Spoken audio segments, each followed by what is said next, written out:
আসসালামু আলাইকুম স্যার। ধুর বাল তার বাড়ি একই কাজ। যেই বাগানে ভ্রমর আসে না, সে বাগানে ফুল ফোটে না। যেই বাগানে ভ্রমর আসে না। ভাই স্যার আসছে। আসসালামু আলাইকুম স্যার। ওয়ালাইকুম আসসালাম। ভালো আছেন? হ্যাঁ, ভালো আছি। নির্বাচন তো হয়ে গেল। নির্বাচনের পরে আসলেন আপনারা। যাক হ্যাঁ, আলহামদুলিল্লাহ যে আপনারা আমাদের কাছে আইয়েছেন। এইটাই তো, আমরা তো আপনাদের কাছে আগেও এসেছিলাম। তা আর কি নির্বাচিত আপনারা আমাদের বানাইছেন, সরকার বানাইছেন জি, ভোট দিয়ে। আর তাহলে গ্রামে যদি কোনো সন্ত্রাসী কাজ কাম হয় তাহলে আমার একটু খবর জি, দিন। জি বাবা। ইরাম পাপ্পু। হ্যাঁ, রাফি, ইরাম আমি বুঝলাম না যে গ্রামের সে একটা জায়গার এমসি হয়েছে, জনগণের মানুষ তা নির্বাচিত করেছি আমরা। কিন্তু যাওয়ার সময় কত ভালো কথা বলে, কিন্তু যাওয়ার সময় একটু হাত বাড়াই দিলাম যে একটু মুসাফাটা করবো, হ্যাঁ, তা সে গুরুত্ব দিলে না। কিরাম যে একটা খারাপ, সব ভালো লাগলো কিন্তু শেষে একটু খারাপ লাগলো। এখন মনের মধ্যে কি আছে আল্লাহ জানে। দেখা যাক সে নির্বাচিত হয়েছে কি করে সে নাকি।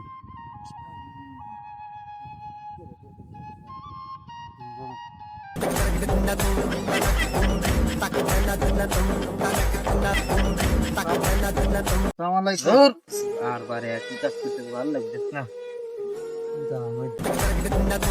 আসসালামু আলাইকুম স্যার। ধুর বাল তার বাড়ি একই কাজ।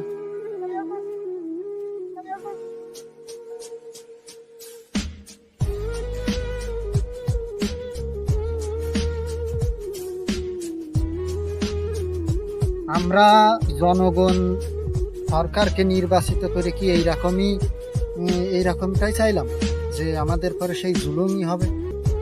না, এরকমটা আমাদের আশা ছিল না।